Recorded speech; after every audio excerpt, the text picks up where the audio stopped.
बिस्मिल्लाहिर्रहमानिर्रहीम। अस्सलामुअलैकुम। Welcome back to our channel New Educator. आज हम सिंपल पास्ट टेंस के बारे में पढ़ेंगे।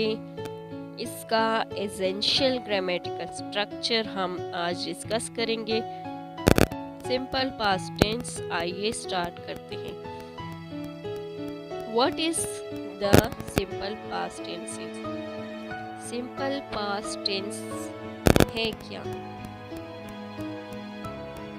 ये जो है माजी में यानी गुजरे हुए ज़माने में जो एक्शंस कंप्लीट हुए होते हैं उनके बारे में बयान करने के लिए इस्तेमाल होते हैं। रेगुलर वर्ब्स के लिए सिंपल पास्ट टेंस बनाना बहुत ही स्ट्रेट फॉरवर्ड है। सिंपली जो है हम base form of the verb के साथ ईडी का इजाफा करते हैं। वॉक जो है वॉक्ड बन जाता है, प्ले जो है प्लेड बन जाता है। इजी है, आसान है, ठीक हो गया। अब जो है इर्रेगुलर वर्ब्स जो है वो इस पैटर्न को फॉलो नहीं करते। इनके लिए पास्ट टेंस फॉर्म्स जो है यूनिक होती है, जो आप के लिए मेमोराइज करना ज़रूरी है।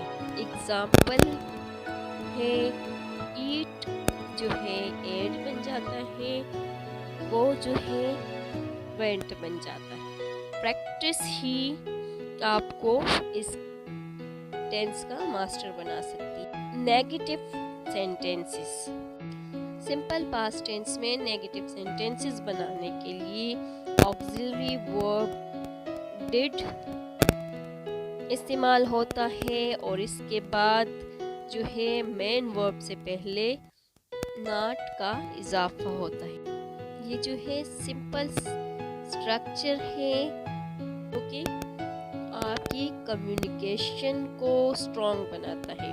क्वेश्चंस, अब जो है बात करते हैं क्वेश्चंस बनाने के हवाले से। स्टार्ट में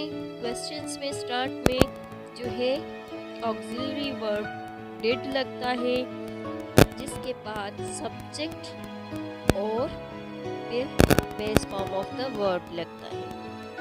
पास्ट टेंस में क्वेश्चंस पूछना इंफॉर्मेशन इकट्ठी करने और कन्वर्सेशन में इंगेज रहने का बड़ा ज़रिया है। आज के लिए इतना ही। रोज़मर्रा की कन्वर्सेशंस के लिए प्रैक्टिस के ज़रिए आप तैयार हो सकते हैं। Thanks for watching.